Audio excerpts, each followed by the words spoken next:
Selamat bertemu, salam sehat, salam sukses.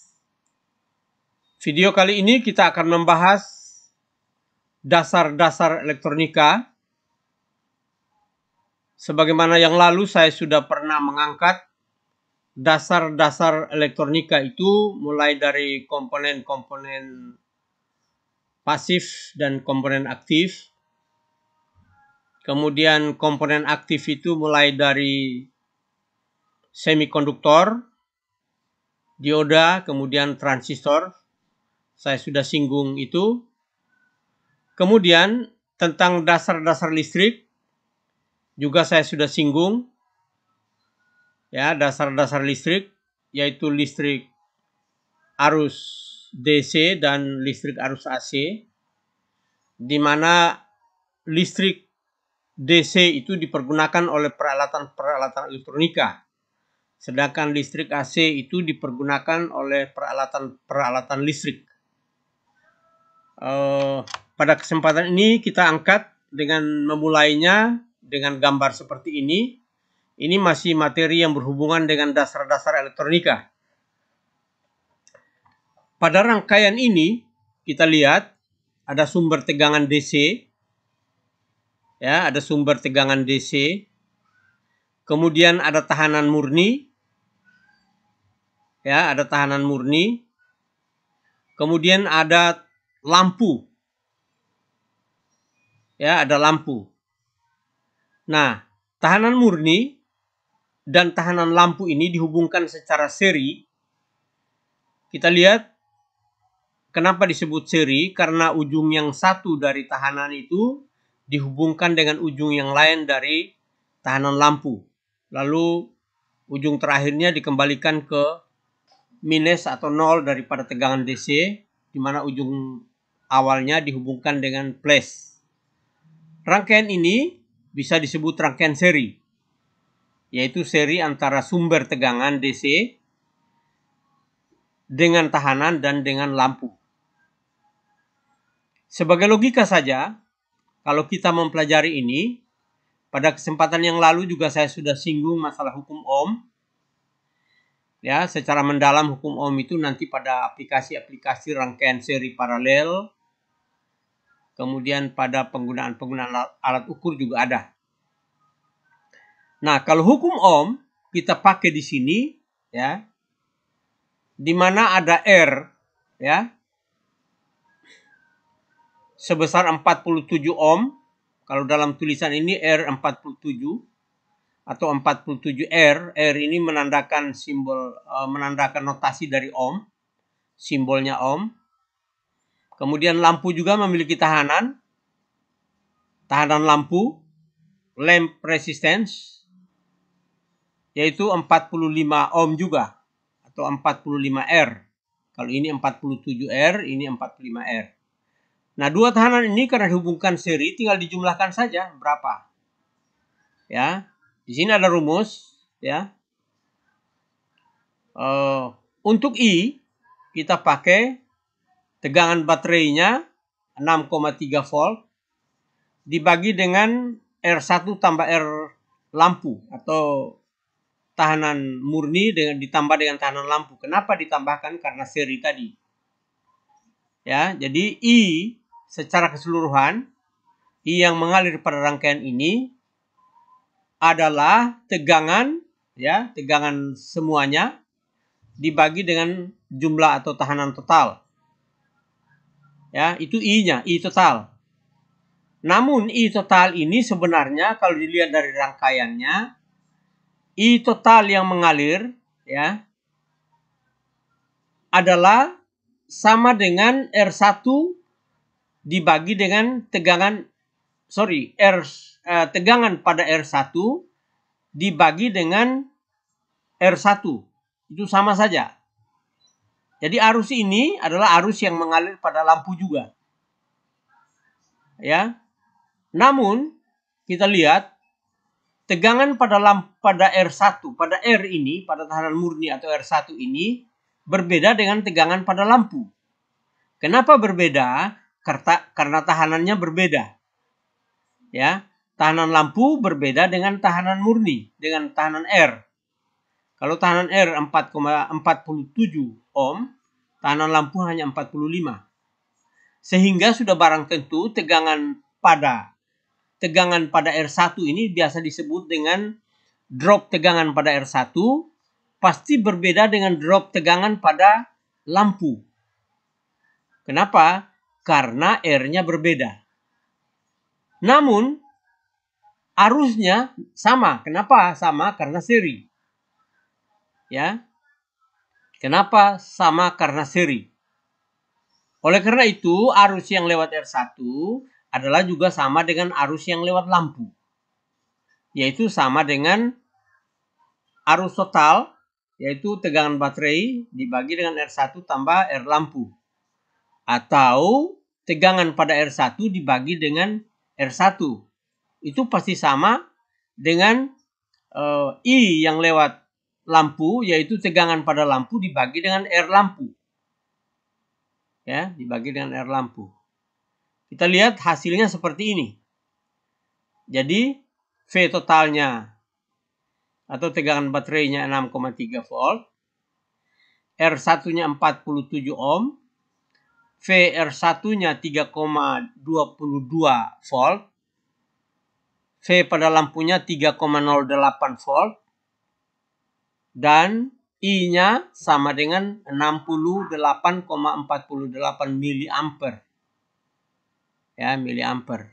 Tentang satuan-satuan volt, ohm, dan ampere itu nanti pada video-video yang lain kita akan bahas itu. Kemudian untuk logika yang lain kita lihat di sini. Misalkan saja kita ganti R1-nya kita ganti atau baterainya kita ganti. Bagaimana dengan arus misalnya? Ya, kalau tegangannya kita naikkan, arusnya bagaimana? Ya. Atau R1-nya kita naikkan lagi, tegangan di sini bagaimana, arusnya bagaimana? Itu logika-logika dalam dasar-dasar elektronika dan juga dasar-dasar listrik. Coba misalnya R1-nya lebih kecil dari R lampu. Maka bagaimana dengan tegangan lampu dan bagaimana dengan tegangan pada R1? Ya. Jadi kalau R1-nya lebih kecil dari R lampu, maka tegangan pada R1 pasti lebih kecil daripada tegangan pada R lampu. Namun arusnya tetap sama. Arusnya tetap sama. Itulah logika-logika pada rangkaian seri seperti ini. Ini dianggap rangkaian seri. Ya. Rangkaian seri itu arusnya tetap, tegangannya yang berbeda. Ya, tegangan pada R dengan tegangan pada lampu berbeda. Atau kalau ini R1, ini R2 misalnya, maka tegangan pada R1 berbeda dengan tegangan pada R2 kalau tahanannya berbeda. Kalau nilai ohmnya atau nilai tahanannya berbeda. Namun arusnya tetap sama. Ya. Misalkan saja saya ganti, contoh R1-nya saya ganti perkecil misalnya. Saya ganti misalkan hanya 40 ohm, ya. 40 ohm. Maka terbukti bahwa tegangan di sini lebih kecil dibandingkan dengan tegangan di sini. Di mana tegangan pada R1 ditambah dengan tegangan pada R2 atau tegangan pada lampu itu sama dengan tegangan sumber. Saya ulangi sekali lagi. Tegangan pada R1 ditambah dengan tegangan pada R2 atau lampu sama dengan tegangan pada sumber atau tegangan baterai. Untuk gambar ini kita lihat seperti itu. Jadi tegangan dua-duanya ini dijumlahkan sama dengan tegangan ini. Arusnya, arus yang lewat R1 sama dengan arus yang lewat lampu. Itu sudah pasti. Nanti kita boleh buktikan itu dengan mengukur arus di sini dan mengukur arus di sini. Caranya kita lihat nanti.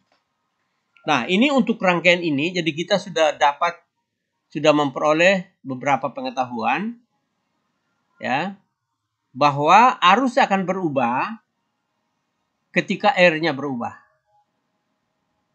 Dan sekaligus tegangan drop pada komponen itu juga berubah. Ya. Jadi R-nya berubah, maka tegangannya berubah dan arus yang melewatinya juga harus pasti berubah. Nah, sekarang logika yang lain. Kalau R1 ini makin besar, arusnya makin besar atau makin kecil? Itu pertanyaan.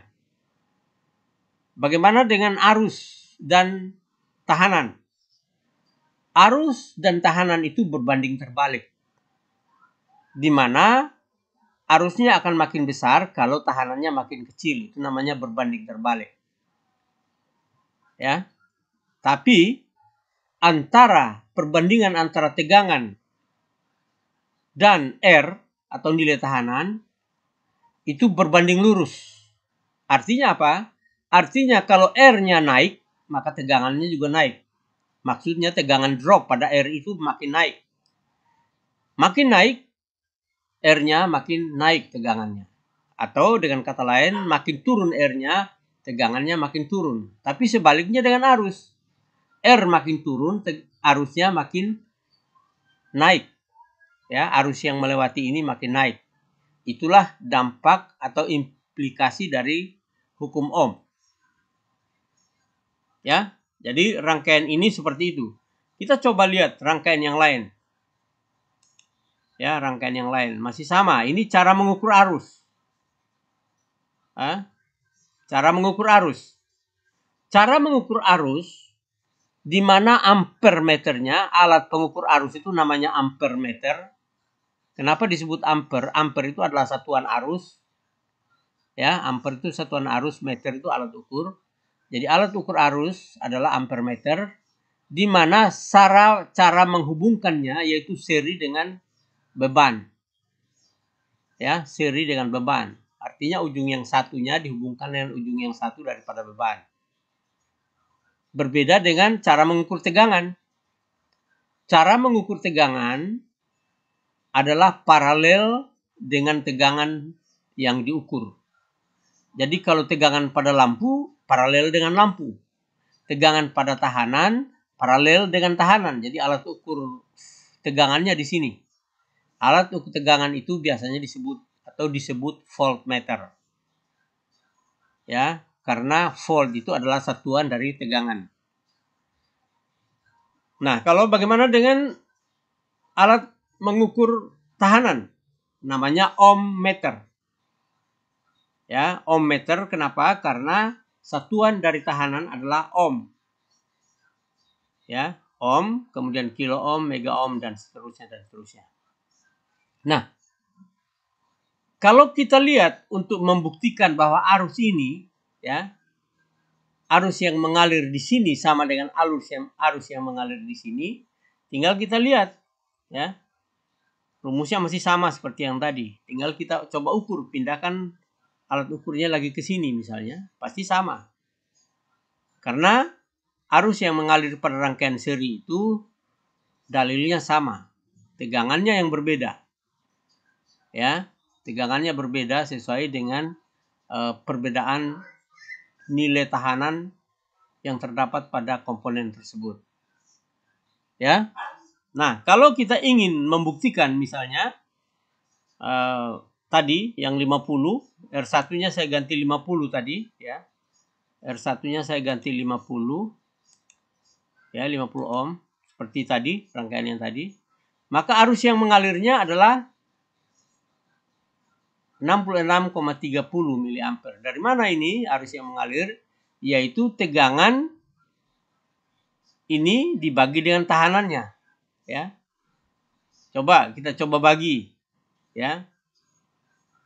2,98 volt dibagi dengan 45. Maka nilainya pasti sama dengan ini. Ya. Ini sama dengan 66,30 mA. Ya. 66,30 mA. Nah, tentang satuan misalnya dari ampere ke mili, berapa? 1 ampere sama dengan 1000 mili. Berarti ini sama dengan 0,066 ampere. Ya.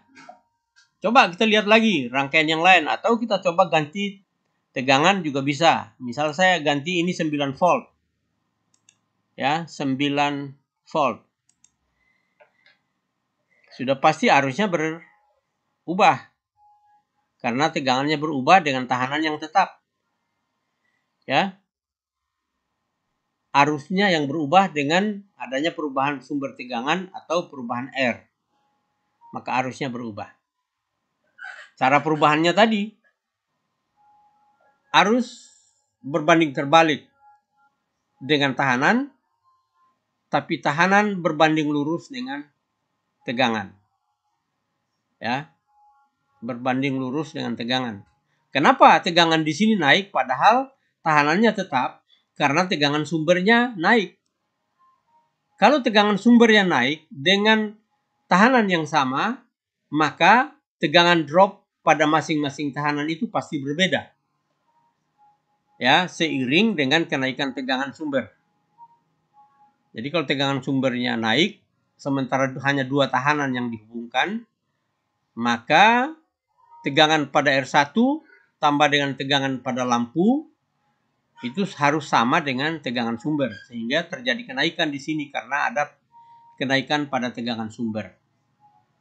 Selanjutnya kita lihat coba rangkaian yang berikut seperti ini.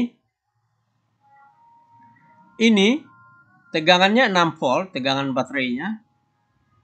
Lalu kita coba membuat tahanan variabel atau R variabel. Lalu pada tab tengahnya kita ambil sebagai output. Ya, kita ambil sebagai output. Lalu kita coba merubah atau memvariasikan nilai tahanan ini. Nilai tahanan ini kalau dalam aslinya adalah 16 kilo. Ya, kalau posisi seperti ini, karena posisi tengah kalau di gambarnya, tapi nilainya bukan posisi tengah karena posisi nilainya ya berada paling bawah, yaitu OR paling bawah ya. Jadi dianggap tegangan outputnya 0.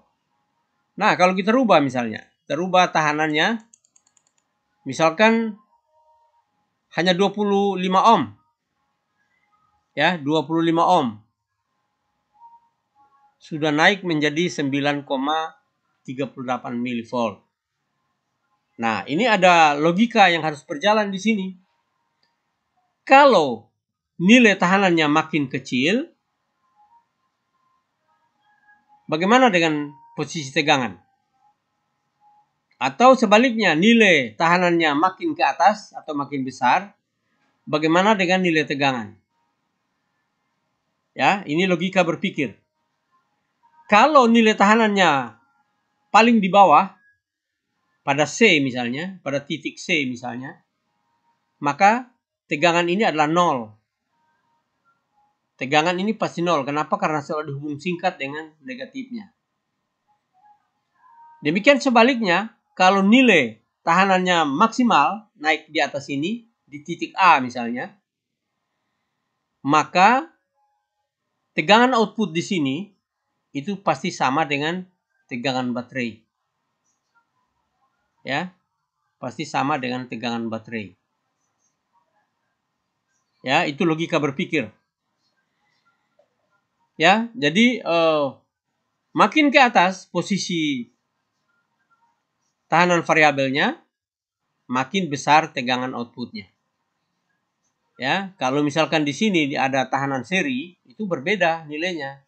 Karena tetap ada tegangan drop di sini, sehingga tegangan drop di sini ditambah dengan tegangan drop pada VR atau tegangan output ini, itu pasti sama dengan tegangan baterai.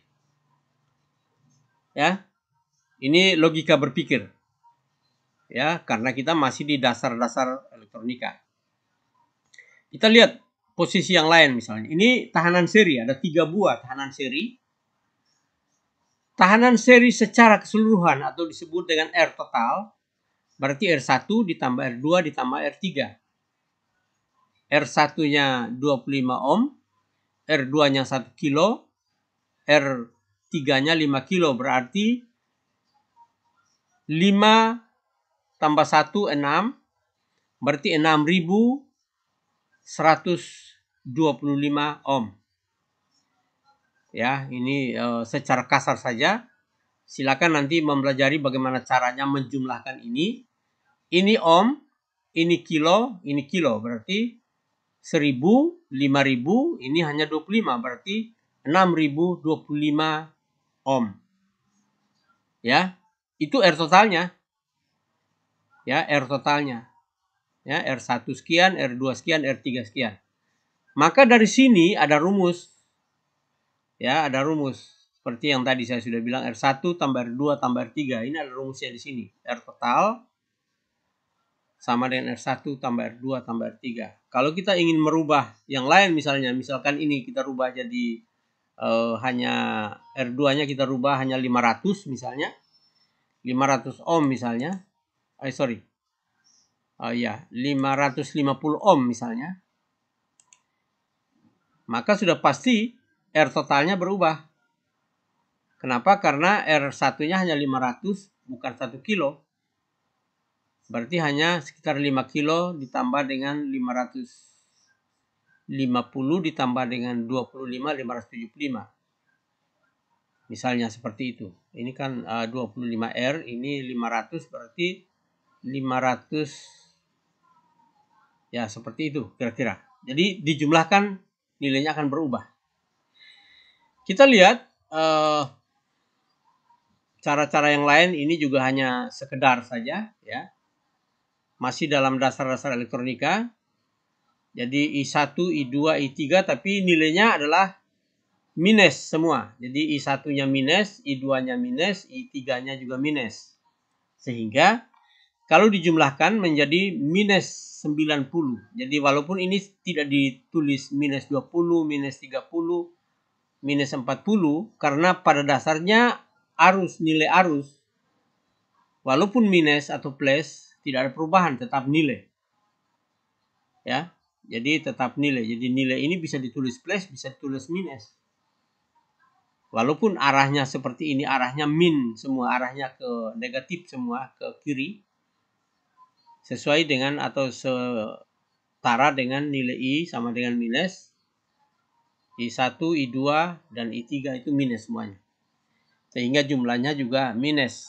Itu 20 tambah 30 tambah 40 sama dengan 90 minus miliampere. Kemudian ini untuk arus AC ya. Kita tidak perlu itu masuk di dasar-dasar listrik. Saya kira masih banyak rangkaian yang harus kita pelajari. Namun saya kira untuk kali ini video kita batasi untuk dasar-dasar elektronika itu khususnya untuk komponen-komponen pasif seperti itu, di mana komponen-komponen itu dihubungkan dengan sumber tegangan sehingga hubungan antara komponen-komponen itu dengan arus dan tegangan yang diakomodir oleh hukum Ohm. Saya kira itu mudah-mudahan berguna. Kalau ada pertanyaan nanti silakan bertanya lewat kolom komentar. Mudah-mudahan berguna. Selamat belajar.